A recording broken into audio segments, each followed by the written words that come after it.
시편 139편은요. 우리가 너무나 애증하는 사랑하는 구절들이 굉장히 많이 포함되어 있는 담고 있는 시편입니다. 예를 들어서 9절 보면요. 내가 새벽 날개를 치며 바다 끝에 가서 거주할지라도 거기서도 주의 손이 나를 인도하시며 주의 오른손이 나를 붙드시리이다. 네. 신년 말씀 이거 뽑으면 대박입니다. 대박이에요. 내가 어딜 가도 하나님이 나를 인도하시고 붙들고 계시다. 이거만큼 강력한 말씀이 어디 있겠습니까? 게다가 17절을 보면요. 하나님이여 주의 생각이 내게 어찌 그리 보배로우신지요. 그 수가 어찌 그리 많은지요. 내가 세려고 할지라도 그 수가 모래보다 많도소이다. 내가 깰 때에도 여전히 주와 함께 있나이다. 너무나 아름다운 고백들입니다. 나보다 나를 더 잘하시는 주님은 모태에서부터 나를 알고 계셨습니다. 내가 잘 때나 깰 때나 주님은 나와 함께 계십니다. 내가 바다 끝에 거할지라도 주님은 곧 거기서도 나와 함께 거하시는 줄 믿습니다. 다윗은 하나님과 함께 있다라는 이 사실이 얼마나 안정되고 든든했는지 몰라요. 그런데 이렇게 하나님을 찬양하던 다윗은요, 바로 다음 절에 이렇게 얘기합니다. 하나님이여 주께서 반드시 악인을 죽이시리이다. 피 흘리기를 즐기는 자들아 나를 떠날지어다. 왜 이러는 걸까요? 화가 많이 나 있습니다. 조울증이라도 걸린 걸까요? 바로 절만 하더라도 하나님 나와 함께 계십니다. 바다 끝에 갈지라도 주님은 나를 떠나지 않습니다. 그랬는데 막 화가 나서 뭔가를 막 그 대상을 향해서 저주를 퍼붓고 있습니다. 이 대상이 누구인지가 바로 다음 절에 20절에 나옵니다. 그들이 주를 대하여 악하게 말하며 주의 원수들이 주의 이름으로 헛되이 맹세하나이다. 여호와여 내가 주를 미워하는 자들을 미워하지 아니하오며 주를 치러 일어나는 자들을 미워하지 아니하니까. 내가 그들을 심히 미워하니 그들은 나의 원수들이니이다. 자, 지금 보면요, 다윗이 화를 내고 있는, 저주하고 있는 대상은요, 어떤 특정한 상황도 아니고 어떤 외부의 적도 아닙니다. 다윗은 나와 함께 계신 하나님, 그 하나님과 함께 계심으로 무엇을 발견했냐면 내 내면에 여전히 다윗을 두렵게 만들고 괴롭게 만드는 악한 말, 그리고 상처가 있음을 발견합니다.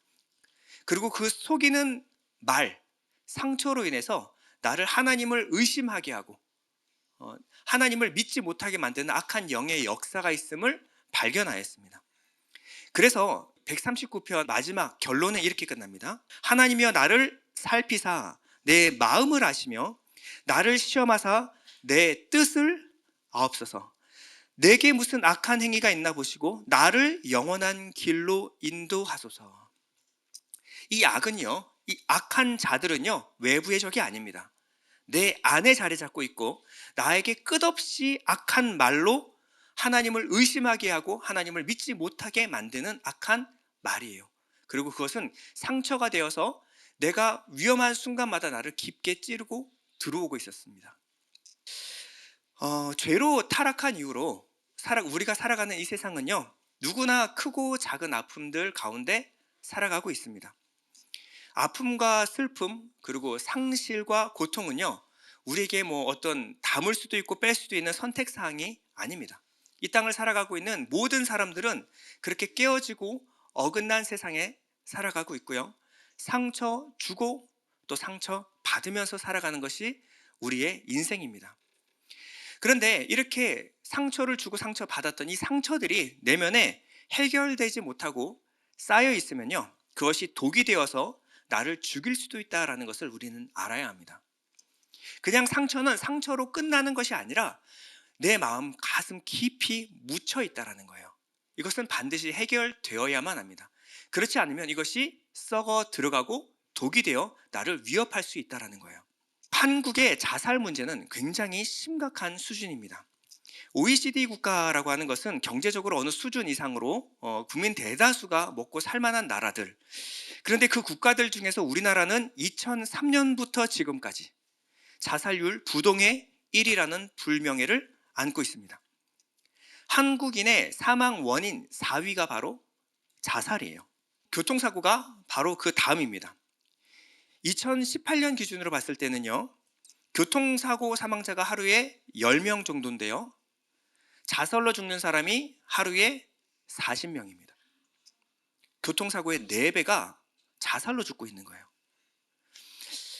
자살의 가장 큰 원인은요, 바로 정신적인 문제입니다. 여러 가지 원인들이 있어요. 그러나 가장 큰 원인은 바로 정신적인 문제입니다. 그리고 연령이 70대에서 80대 남성이 압도적으로 많습니다. 70대에서 80대 남성이 압도적으로 많아요. 그리고 자살의 이유는요, 정신적인 문제 중에서도 우울 그리고 고독사입니다. 지금 우리를 위협하는 가장 위험한 병 중에 하나는요, 바로 마음의 병이라고 할 수 있는 거예요. 그리고 이 마음의 병이요, 오래 담아두고 있으면요, 암보다 더 무섭게 우리를 찌르고 들어옵니다. 말이 자살이지 우리 안에 있는 상처가 골마 들어가 그것이 독이 되면요, 결국 그것이 나를 죽이는 거예요. 문제는 몸의 병은요, 정기검진도 하고 병에 걸렸다라는 진단이 떨어지면 치료하려고 노력합니다. 그러나 마음의 상처와 마음의 병은요, 돌이키기 힘들 정도까지, 심각한 정도까지 가야 우리가 그때서나 감지를 해요. 그전에는 별로 대수롭지 않게 생각합니다. 누구나 그렇게 살아가는 거 아니냐, 이렇게 생각을 해요.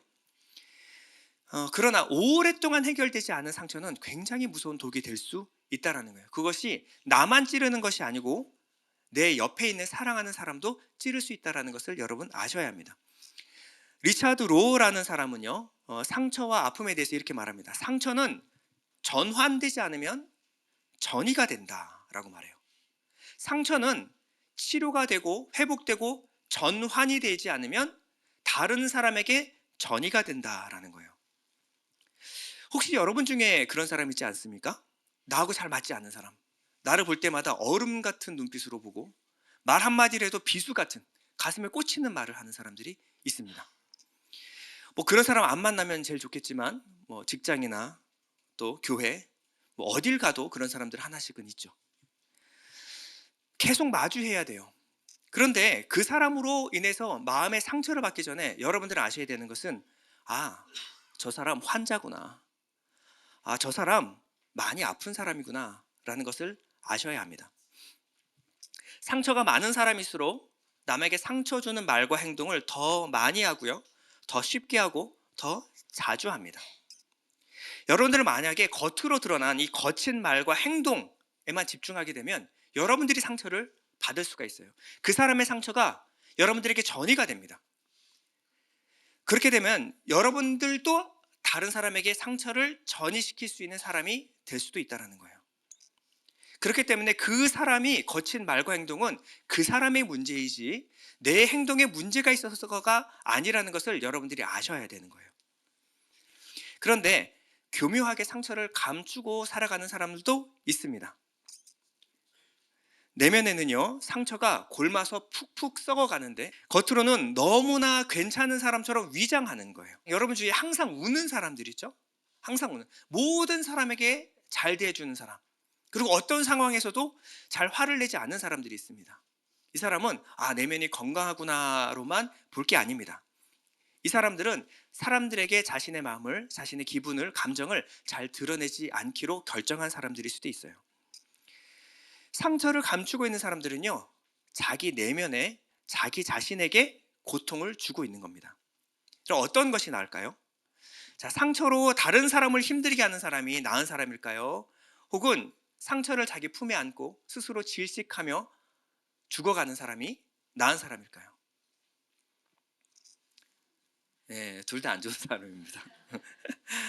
둘 다 결국에 가서 자기가 불행한 사람은요, 이 불행은 전이가 돼요. 상처가 해결되지 않은 상처를 갖고 사는 사람은요, 이 상처는 다른 사람에게 전이가 됩니다. 결국 주변에 사랑하는 사람들을 모두 불행하게 만들 수 있다는 거예요. 브레넌 매닝이라는 사람은요, 저명한 기독교 영성 작가인데요, 이 사람은요, 무능한 아버지 그리고 유능한 어머니 사이에서 태어났어요. 보통 아버지가 무능하고 어머님이 유능하면요, 어머니가 아버지를 인정하지 않죠. 아버지의 권위를 인정하지 않습니다. 그리고 어머니는 아버지 역할을 대리하기 시작해요. 어머니는 원래 사랑하고 품어줘야 되는데 아주 매정하게, 아주 냉정하게 자녀들을 엄하게 키웠습니다. 그래서 브레너는 어머니에게 따뜻한 사랑을 받아본 경험이 전혀 없습니다. 브레넌이 8살 되던 해에 이 아이가 투정을 부렸어요. 불평을 터뜨렸습니다. 아니, 우리 엄마는 왜 내가 뭐만 하면 이렇게 엄하게 혼내고 이러는가. 그래서 엄마한테 짜증을 냈어요. 그랬더니 이 엄마한테 심하게 두들겨 맞았습니다. 중간에 할머니가 말리지 않았으면 큰일 날 뻔했어요. 근데 이 기억이요, 8살의 기억이 평생의 트라우마로 자리 잡아버렸어요. 어머니에게 자신의 감정, 솔직한 감정을 용납받지 못했던 브레너는 평생 무조건 어머니에게 착한 아이로 살겠다라고 결심해버립니다. 그것을 브레너는 나는 거래했다라고 말해요. 그의 책에서 이렇게 회고합니다. 나는 착한 아이가 되겠다고 나 자신과 한 거래 때문에 나는 성인기 대부분을 자기 목소리도 내지 못하고 경이로움도 느끼지 못하며 자기 존중감도 없이 지내는 대가를 치러야 했다. 슬플 때는 기쁜 척했고 실망했을 때는 흥분한 척했고 심지어 속으로는 정말로 화가 났는데도 상냥한 척했다. 내 모습과 목소리는 그대로였지만 나는 내가 아니었다.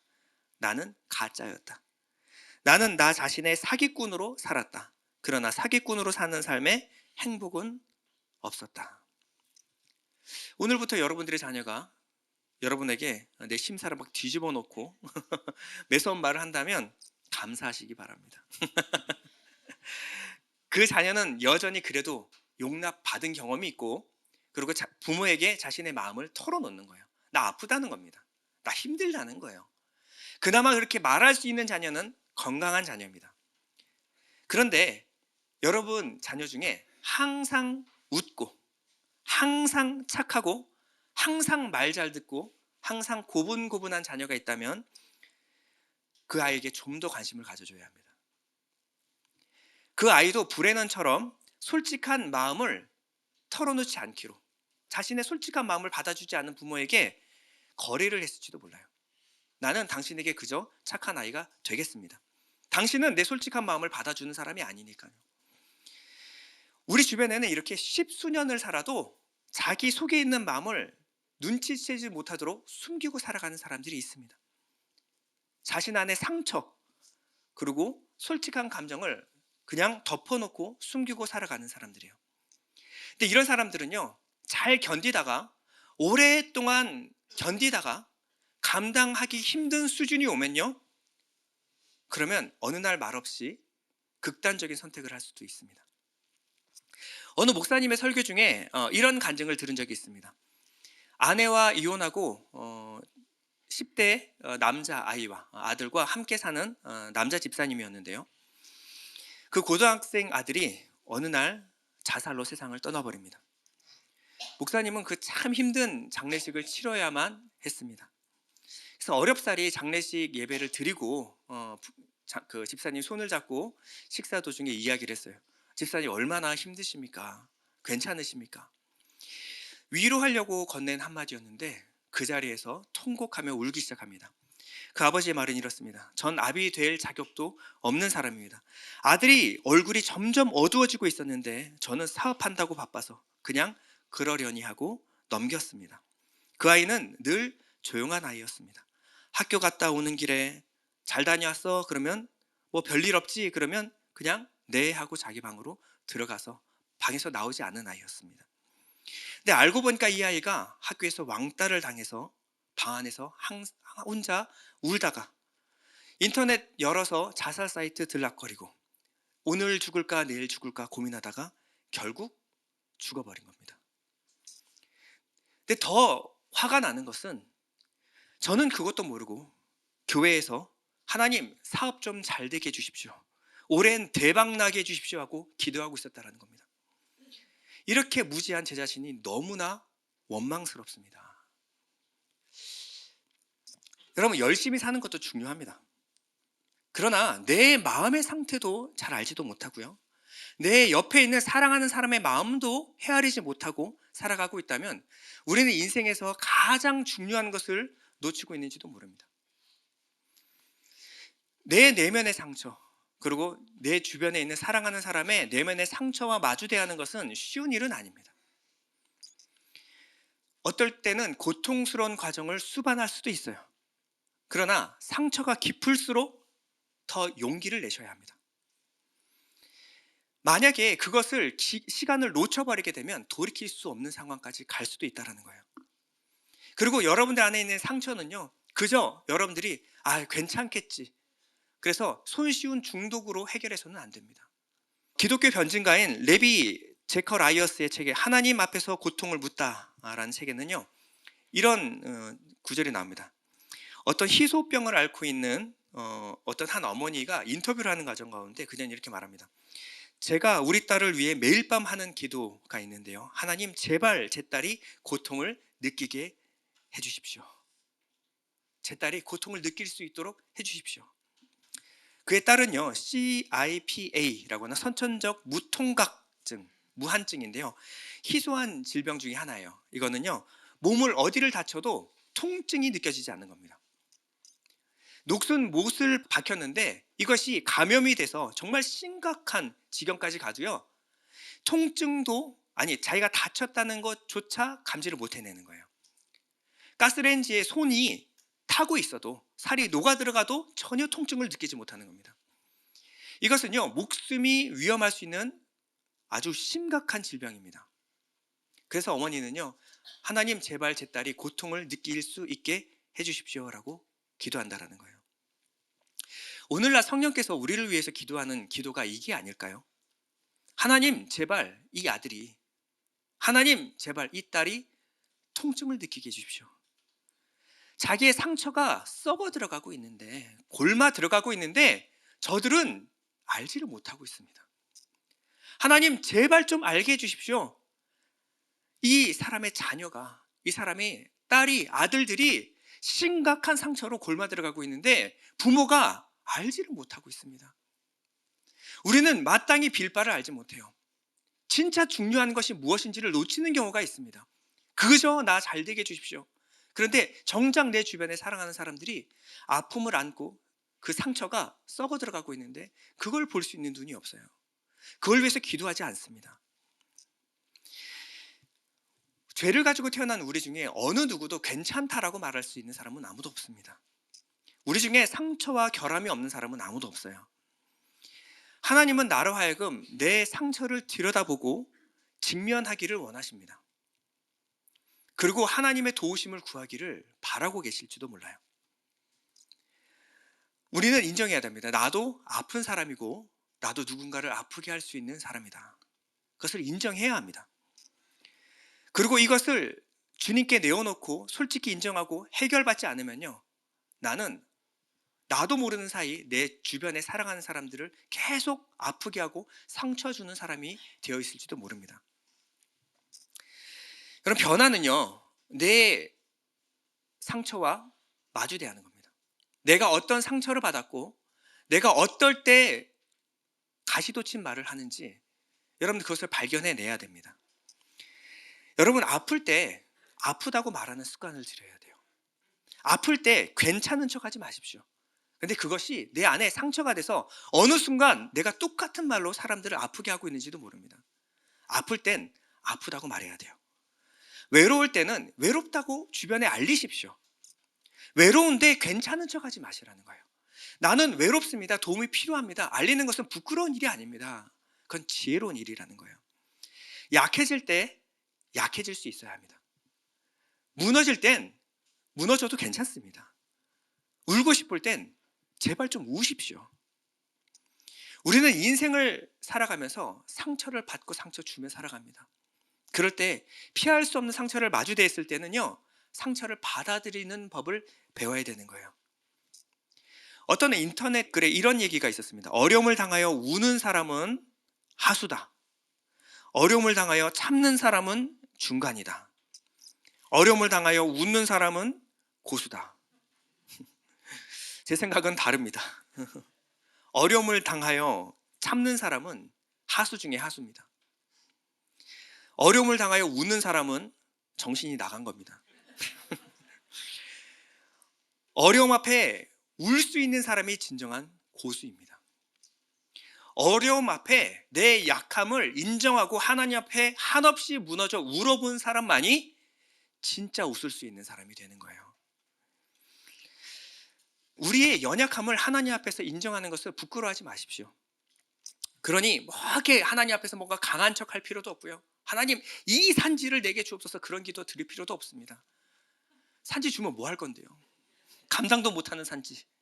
하나님 그거 말고요. 하나님 내 상처 치료받아서 내가 다른 사람에게 상처 주지 않는 사람 되기를 원합니다. 사랑하는 사람과 같이 어울려 살아갈 때 내 안에 있던 사랑을 표현할 수 있는 사람 되게 해주십시오. 내 연약함 솔직히 내 자식이라도 자식 앞에서 내 솔직하게 내 연약함 인정하는 사람 되게 해주십시오. 필요할 땐 도움을 구할 수 있는 사람 되게 해주십시오. 여러분 절대 자기를 과대평가하지 마십시오. 약함을 인정하는 것이 멋있는 겁니다. 약함을 인정하고 도움을 구하는 것은 부끄러운 것이 아니라 지혜로운 것이에요. 자신의 연약함을 받아들이셔야 합니다. 그리고 때때로는 하나님 앞에서 통곡하여 무너지는 것이 필요해요. 절망하고 절규해도 괜찮습니다. 그것은 믿음이 없는 것이 아니에요. 지혜로운 것입니다. 정직하게 있는 그대로 마음에 있는 감정들을 하나님께 내어놓으십시오. 하나님은 우리가 기도할 때요, 우리가 정직하기를 원하십니다. 하나님 앞에 통곡할 때 통곡하는 것을 원하시고요. 그리고 원망이 치밀어올 때 원망을 터뜨리십시오. 쓴물이 올라올 때는요, 그 쓴물을 뱉어내셔야 합니다. 오늘 다윗은 뭐라 그럽니까? 하나님이여 주께서는 반드시 악인을 죽이시리이다. 피 흘리기를 즐기는 자들아 나를 떠날지어다. 내 안에 나를 괴롭히는 악한 상처되는 말들이 있어요. 그럴 때 어떻게 해요? 여러분 뱉어내십시오. 뽑아내십시오. 악한 자들아 나를 떠날지어다. 여러분 이게 아픔으로 받아들이셔야 돼요. 나 상처받았습니다. 나 마음 아픕니다. 하나님 이 상처 해결해 주십시오. 여러분 이렇게 고백하는 기도가 솔직한 기도라는 거예요. 상처를 꺼내 보이는 것은 때로는 두려운 일입니다. 부끄럽게 생각할 수도 있어요. 특히 한국 남자들은 뭐 태어나서 3번 운다고 이런 얘기를 하는데 가장 미련한 사람들입니다. 여러분 체면 지키려고 하다 보면요 내면이 망가집니다. 하나님 앞에서 체면 챙기지 마십시오. 예배 드릴 때 기도할 때 체면 챙기지 마십시오. 하나님 앞에서 내어놓지 못할 일이 뭐가 있습니까? 하나님 속상합니다. 답답합니다. 억울합니다. 상처받았습니다. 이렇게 끌어내면요 하나님이 상처를 하나하나 다뤄주실 것입니다. 만져주실 거예요. 여러분 마음 괜찮지 않아요. 근데 그 마음을, 상처받은 마음을 안고 살아가는 그런 고아와 같은 삶을 우리에게 허락하지 않으셨어요. 우리에게는 사랑 많으신 아버지가 있습니다. 내 모든 불평과 원망을 다 받아주신다는 거예요. 그리고 그것을 치료해 주시고 그리고 싸매 주시는 우리 사랑 많으신 아버지를 믿고 나아가십시오. 내면의 상처는 치유될 뿐 아니라 그리고 네 치료된 사람들은요 다른 사람까지 치료할 수 있는 능력이 생깁니다. 왜냐하면 내 상처를 잘 알기 때문에 상처받은 사람의 상처가 보이기 시작하는 거예요. 내 상처를 치료받은 경험이 있는 사람들은 어떻게 해야 그 상처가 치료되는지를 압니다. 그래서 그 상처받은 사람을 품을 수가 있어요. 그리고 하나님의 긍휼로 덮을 수 있는 마음이 생깁니다. 이것이 바로 깨어진 세상에서 상처받은 사람끼리 살아가는 방법입니다. 여러분 기억하셔야 될 것은 우리 모두 아픈 사람들이라는 거예요. 설교하는 저도 아픈 사람입니다. 여기 안 아픈 사람 한 명도 없어요. 그렇기 때문에 우리는 하나님이 필요한 사람들입니다. 하나님께 내어놓아서 그 상처에서 자유함을 경험하시기 바랍니다. 오늘 다윗은 이렇게 말합니다. 하나님이여 나를 살피사 내 마음을 아시며 나를 시험하사 내 뜻을 아옵소서. 내게 무슨 악한 행위가 있나 보시고 나를 영원한 길로 인도하소서. 나보다 나를 더 잘 아시는 주님, 내 마음이 어떤지 모르겠습니다. 내 마음이 괜찮지가 않아요. 뭐 때문에 그런지도 모르겠습니다. 그럴 때 하나님께 나아가시는 거예요. 무엇때부터 나를 잘 아시는 주님, 내가 어디에 있든지 나와 함께 계신 주님, 주님 내 마음을 만져주십시오. 내 마음을 치료하여 주십시오. 하나님의 도우심을 구하는 모든 사람들에게 하나님이 위로하시고 새롭게 하시고 회복하시는 역사가 함께 하시기를 축원드립니다. 우리 이 시간 기도할 때 여러분들이 솔직한 마음으로 하나님께 나가기로 합니다. 하나님, 내 마음 건강하지가 않습니다. 여기까지 왔는데 내 마음이 왜 이렇게 적적한지 모르겠습니다. 내 마음이 왜 이렇게 아픈지 모르겠습니다. 열심히 살았는데 마음이 너무 힘이 듭니다. 혹은 하나님, 내 자녀들의 마음을 몰랐습니다. 내 자녀들이 지금 어떤 마음을 갖고 어떻게 살아가고 있는지 전혀 헤아릴 마음이 없었습니다. 여유가 없었습니다. 하나님, 마음을 치료하여 주옵소서. 우리 잠시 기도하겠습니다.